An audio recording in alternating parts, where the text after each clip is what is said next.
Welcome back to Sledgehammer Horror, guys. I am Ken Sledge, and let's talk horror. Now, today I am joined by the amazing Daniel C. Davis. Daniel, how you doing today, man? Pretty good, buddy. How are you, Ken? It's amazing to be working with you again.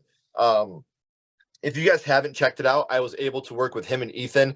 Ashley and I were able to do a review of Slaughter Beach, and we were able to talk about a lot of behind the scenes stuff.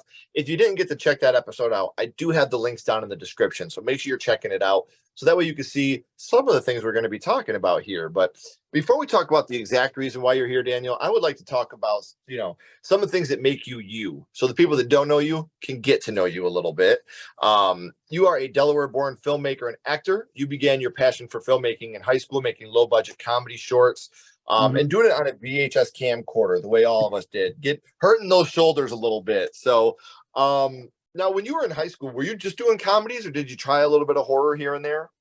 No, like any 13, 14-year-old, like you just kind of want to be silly when you get in front of the camera. So like I didn't really think about doing anything like horror based until maybe a little bit later. That's So, awesome. but And you're right. When we first grab those cameras, it's either a zombie movie or being as funny as you possibly can. exactly. So it was just me and my buddy just trying to be silly in front of the camera, just getting our feet wet and how everything works like camera wise. Sure. Well, then after high school, you began acting in various local theater plays and other independent projects. Mhm. Now, you ended up graduating from Williamson University on a bachelor's degree in film production. So obviously that helps out with what you're doing now, which is, you started Clock Out Films with Brett Taylor, and you guys began to do, horror cons, comic cons, things like that before your directorial debut, the slasher parody Slaughter Beach. Now, we talked a little bit about Slaughter Beach on the channel, but for people that haven't watched that interview yet, what can you tell us a little bit about Slaughter Beach and what the film's about, spoiler free? Okay, well, Slaughter Beach is basically a slasher buddy comedy about two wannabe superheroes that try to go on the trail of a killer fisherman. They need to take themselves a little bit more seriously than basically impress their dad, which is the subplot of the film. So if you like a little bit of Ernest Scared Stupid, a little bit of Meatballs, and a little bit of Friday the 13th, it's up your alley. It really is. And the best thing about it is the passion that comes along with the project. Um, there's so many genuinely funny moments. There's a lot of great aerial shots. And afterwards, I tried to buy everything I possibly could for a quarter. So I think that's a line that will stick with people throughout.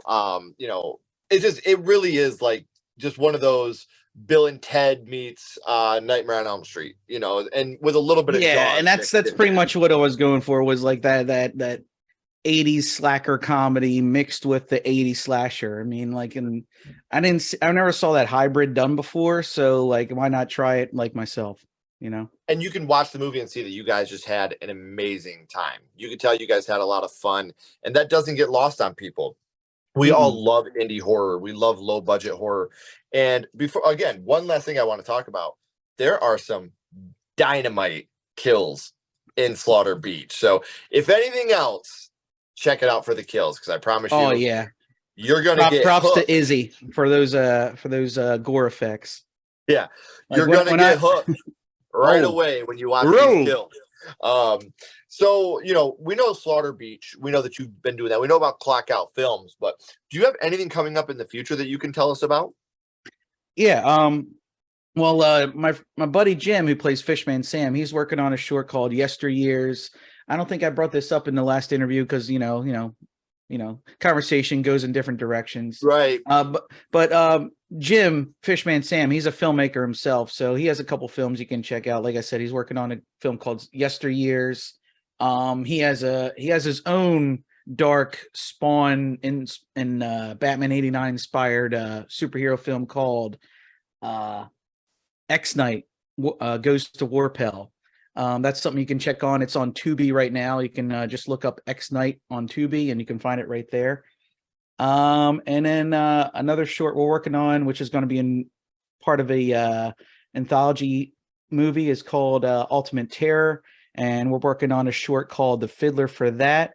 And I'm also working with my buddy Brian Wild, who's working on a short called The Boog, and he actually has a special appearance from Lloyd Kaufman, who I shared a scene with, which was one of the most death-defying like moments of my entire life. I bet, dude. I sat across the screen from him, and I was intimidated. I couldn't imagine being next to the guy like that. I've been able to meet him at a con, but to be able to stand next to him in an acting space, it just sounds Oh my phenomenal. God, it was So freaking proud of you. I'm so terrifying. happy for you. But the funny thing is, when cameras are off, he's just like the sweetest. Like Mm-hmm. he really lives up to the name, Uncle Lloydie. So he Yeah. really is like a sweet little uncle. So He is one of the kindest people. I know I talked about it in the episode that we did, but when you go to cons and you find out Lloyd Kaufman is there, you need to make your way to his table because he does not charge for you to come no, and he meet him. doesn't. And he was like I think I made this. I think I said this in the last interview, but yeah, we had like a screening of Terra Firmer after we were done shooting with him, and he was great with everybody that showed up. It was a really good turnout in Wilmington. We're actually going to have another like special screening with Will Keenan, who's part of Terra Firmer. I think he's going to show some of his more films, and he'll be doing autographs and a meet and greet and a Q&A and at Theater N in Wilmington. If you guys are in the area and want to check it out. That's awesome, man.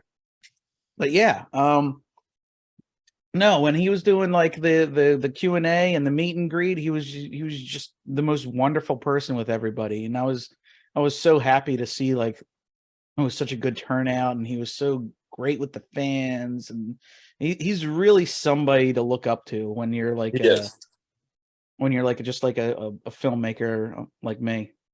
Mm-hmm.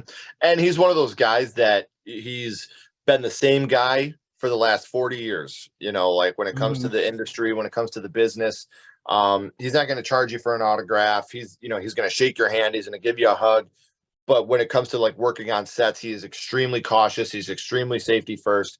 He's somebody I genuinely look up to as a human being, man. So I'm very glad that you got the chance to work with him in that close proximity. That's amazing. That's something we all, would take to our and put that on my tombstone, make that my, There's make that my actually epitaph. there's actually a really funny story. Like me and Brian went right before when we wrapped shooting, he was staying in a hotel in Wilmington, and we were supposed to grab him for the screening of Terra Firmer, and we call him up. He's not answering his phone, and we go up to we have like one of the ladies go and knock on his door. There's no answer. We're thinking like did he get kidnapped? Did he cease to be? Is it his time? What is going on? And me and Brian, we're like looking at each other like, oh my God, did we just ruin Lloyd Kaufman for being in our like short film? Oh my God, like what is going on? And then so we're like scrambling around, like we're hoping he's okay. And then so we have one of the ladies take us up to his room, and then we're knocking on his door. She has like the master key. She opens the door. We're looking around. There's nobody in there. Like the apartment or the hotel room is like completely desolate. So we're looking around. We're like, he's not here. Where is he? And then we walk out. We look down the hall. Lloyd Kaufman's just carrying a pizza. Hey guys, what's wrong? What's going on? That is the most Lloyd Kaufman story I could ever hear in my life. And we were like, "Oh, Lloyd, you're okay." Oh my God. Well, he's like, "Yeah, I was just getting food. Well, ready for the screening? All right, let's go." Oh, that's so cool, man. I'm so glad to hear stories like that because the guy is, like I said, the hour I got to hang out with him was something I'll treasure forever, man. So Oh I'm yeah, really, really happy for that him. day of filming with him was probably something like I'll hold in my heart forever, Yeah, ever. man. So I mean, we talked about some of the things that you've done and that you're working on, obviously. And I know I didn't say this at the beginning. I said that I have the link to our other interview with Daniel and Ethan that Ashley and I did about Slaughter Beach, but I also have all of his social media links down in the description. So make sure you are following him on social media if you are not already, so you can stay up to date on all the things that he has coming up in the future. So we know what you're doing in the future and what you're doing now, Dan, but I want to go back to the past here for a second and talk about okay. what got you started in the horror genre, your first horror movie. And I've been saying this a lot lately on the channel. This is a first time talk for me on this. So there's a lot of stuff coming out of the woodwork I've never gotten to talk about. So out of almost 500 episodes, this is the first time I've talked about this movie, Dan. So your first horror movie was Ghoulies 2. Now, I don't know if it was the first horror movie, but it's the first horror movie I remember renting. Right. Okay, because I said this in our last talk. My grandparents owned a mom and pop video store, and I would just roam the aisle of the horror section, like back and forth, just looking at all the box art. Basket Case was going to be one of my first, but like those boxes like scared the crap out of me. I Like, bet. because like even Basket Case 3, it's like that baby carriage with like the mutant hands coming out. Like no thanks. I'll check that out when I'm older, and I did. I love those movies now. They're fantastic. But like Ghoulies was kind of like, I don't know, kind of like almost kid friendly in a way. So like I think my parents would like pop it in, fast forward, see if there was any like nudity, and I'd be like, oh yeah, it's okay. All right, yeah, you can watch it, Dan. And And it's one of those movies that is still fun. Like it is to me a horror comedy. But the puppeteering work is so much amazing. Like there's so many great puppeteer shots throughout the film, and the ghoulies absolutely. themselves look amazing. Mm-hmm. I know you said you rented it for, you got it from Grandma and Grandpa's video store, which I know all about. But Mm-hmm. do you remember who you were with the first time you actually sat down and watched it? Probably just myself. And And that's some great parenting there. Like, yeah, Dan, here's this movie about like rampaging monsters in a carnival. Here you go, watch it. well, and it really is a fun movie. Like this is a It movie is that I fun. feel like it is a fun. I don't want to say a feel good movie, but I when watched you're, it recently, like in preparation for this, so I can have it fresh in my brain when yeah, we talk about it. So and it's fun. Like I have it fun with is this like movie. it You got still holds up. It's a simple, fun horror movie, and after watching it again, I was like, this is like a very safe, like kid friendly horror movie. yes. Because there's I mean, not you a might lot, not. there's not too much gore in it. The story is actually like very simple and kind of family centered, because it's about like the uncle and the friend and the nephew trying to keep their haunted house together, and it's actually just a good story centered around little rubber monsters running wreaking havoc. And it's one of those things that really, really does stick with you. There's a lot of very effective scenes in this movie, especially if you're very young. So, Mm-hmm. do you remember which scene it was that affected you the most? The scene I remember the most was actually two of them. Okay. And I remember it differently, but watching it again, it was like shot completely separate. I guess that's the Mandela effect when you're watching something when you're younger versus when you're watching it as an adult.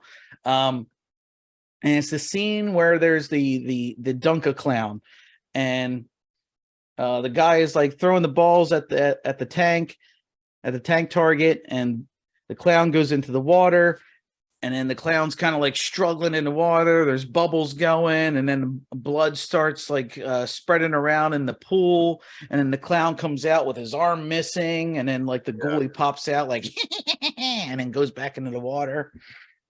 Like that scene just stuck with me, like because I think like I don't know, this was around like 1989, 1990, so like Pennywise was kind of like fresh off the wagon right there. So like Mm-hmm. clowns weren't really a nice thing for me as a young child. So like seeing like a clown get his arm cut off by a little monster is just like kind of like a like nightmare fuel for a 4-year-old. Sure. Well, I mean, and it's one of those things where you, like you said, you're supposed to be having fun. It's a Mm-hmm. clown, it's a carnival. Everybody, when we were young, we loved dunk tanks, man. Mm-hmm. Like everybody as a kid loved dunk tanks. We wanted to throw balls at them. We wanted to get in them and get dunked. So I There's one completely at agree with. Wildwood too, and I love that. Like I just loved like seeing him like make fun of everybody that was trying to dunk him. They don't have it there anymore, but it was that's one of my great memories as a kid was watching the dunk clown in Wildwood. But yeah. That's awesome, man. Well, I mean, you talked about that scene. You said those two that really, really got to you. What was the other scene that got to you? The other scene that got to me was there's the rat gremlin, and there's a scene where these these angsty teenagers like go into Ned and Nigel's haunted house, and they run in with the ghoulies, right? And then there's this rat ghoulie that pukes on the couple that's making out. The rat gremlin pukes on the hand, groping the girl's breast, and then he pukes on their mouth, like interlocking while they're kissing. And then when they exit like the haunted house, the puke has crystallized into this hardened substance. And and as a kid, I'm like, how did they ever get out of that? Did they ever find a way to get themselves out of that substance? How hard is that that hardened puke from the Right. ghoul? Is it like a forever curse? Or do they Hey just guys, kind of we still or got do they it. just kind of cut themselves out of it with a pocket knife? Well, I mean, and there's so many scenes in this movie. Like, I still double check the toilet before I sit down because of this movie. Yeah, You know, Mr. Harden gets what he's asking for towards the end of the movie. Yeah, for sure. And I love how he's peeking out first. Then he's hiding back in. Great scene, man. So, obviously right now in Hollywood, remakes, requels, sequels, it's kind of all the rage. That people love to do that. Would you like to see Ghoulies remade today? Ghoulies remake? No, probably not, because I think it was a product of its time. Because the 80s, you got Gremlins, and for some and a lot of people say that Gremlins and Critters were Gremlins ripoffs, but actually Ghoulies and Critters were both being written while Gremlins was in production. So it's kind of like a myth that they were ripoffs. It was just kind of like a theme for the time. And it's one of the things where I don't think they would keep it practical today. So no, it'd be too much. It'd be too much CGI. There'd be CGI in the Ghoulies, and it would kind of take away from the humor and the feel of it, the charm. I agree. Because they would try. I think they would try to go over the top with the horror aspects and not keep it as fun. Obviously, if they remade it, I'd go watch it. But I would like for them to leave that one alone as well. So, Dan, I've had an amazing time talking about your first horror movie. But here for a second, I want to throw you a little bit of a curveball. Okay. My little buddy Ghostface is here, and he has a question for you. Okay. What's your favorite scary movie, Daniel? What is your favorite horror movie of all time? Ooh, that's a tough question because there's a lot of them on my roster. I would say my favorite scary movie, probably Evil Dead. The OG, 1981? The OG 1981 Evil Dead. Or the OG Exorcist. Both of those movies are fucking fantastic. I still think The Exorcist is one of the scariest movies ever made. The OG absolutely. Evil Dead. Exorcist gets under your skin because I think what makes Exorcist so effective is because they shot it first as a drama, not as a horror movie. Right. So all the horror elements creep into you subtly. And it's one of those movies that it stands the test of time. Both of these movies. I mean, we got Evil Dead Rise this year. We're getting the new Exorcist film later on in the year. So, I mean, still to this day, 2023, and we're still getting Evil Dead and Exorcist films, which shows the impact that these movies still have today. I mean, 40 years later, and we're still getting these films remade and redone and rebooted. So that's something to me that just shows you how these movies have really stood the test of time. It's true. I mean, I saw Evil Dead Rise a couple weeks ago, and I thought it was pretty good. I dug it, man. There was so many references to the old ones, but it still stood on its own as its own movie. There was so many moments I was like, Evil Dead 2. Like when the eyeball goes in the mouth. I was like, Evil Dead 2, I see you. There was a lot of moments like that, but it really did stand on its own as its own horror movie. And it was bloody, it was graphic, it was scary. Loved it. Loved it to death. That final creature was kind of Critters-esque. How it was kind of like a molding of all the body parts put together. That was awesome. I called it the shunting. It was a total that to me was the shunting of the characters. So I had to break Brian that out, Usna. man. Oh my God, he's another one of my favorites. Yeah, I just had to break that out, man. And I know a lot of people didn't like that, and they're like, that's not in the other movies. I'm like, one, it doesn't have to be. And two, they say, very, very specifically in this movie, this is a completely different volume of the Necronomicon. So you don't know what this Necronomicon can do that the other one can't, and vice versa. So I love, because in the real folklore, there's 7 different Necronomicons. There's several different volumes of them. 6 evil, and then 1 that can erase everything that's been done. So I love the fact they brought that up. It's a whole different timeline, a whole different Necronomicon. Love it. I love the fact they added a lot to it. Nobody said anything about 3 books. Right? Yes. Klaatu, Verata. I basically said them. So, we know about your first horror movie. We know about your favorite horror movie. But what I want to do now is bounce back before I let you go. I want to bounce back to Ghoulies 2. And what we're going to do here, Dan, is we're going to rank this movie on a skull count. Now, we're not judging Ghoulies 2 on acting, production, score, direction, nothing like that. Mm-hmm. What we're doing here is strictly ranking this movie on how much it affected you on your first viewing. So 0 skulls being not effective, 5 being extremely effective. You can use half and quarter skulls anywhere in the middle. Dan, what would your ranking of Ghoulies 2 be? Well, I love this movie. So, and it actually scored me one of my first scoldings when I was in kindergarten. There's a scene with Phil Fondacara's character where he quotes King Lear saying to Mr. Hardin's character, what was that line? It was, "And know not that their wits to wear, their manners are so apish." And then he gives him the French, "Up yours." I remember doing that on the recess ground in kindergarten, and my teacher was like, "Daniel, what are you doing?" I don't know. I saw it in a movie. Don't do that. Don't do that. Oh, sorry. She turned around and you were like, I was like, I did that one was of giving those. the DX, man. Like, that was my thing. So this movie had a social effect on me in ways too. But I would give this movie maybe about, let's say 3.5. That's good. That's, and like I said, without Ghoulies 2, you may not be the person that you are today. No. So, because like what's the opening scene of Slaughter Beach? Slaughter Beach opens in like the carnival at the boardwalk. yes, it does. Right?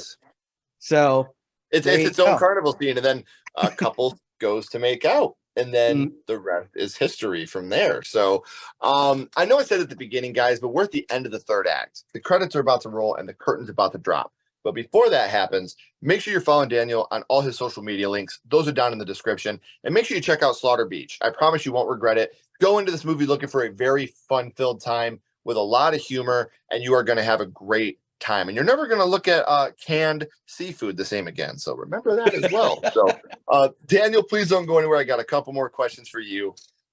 Everybody else, as always, if you haven't already, please like and subscribe. It really helps the channel more than you could ever know. And follow Sledgehammer Horror on social media. All our links are down in the description as well. And until next time, keep talking horror, stay what you are, and we'll see you guys soon.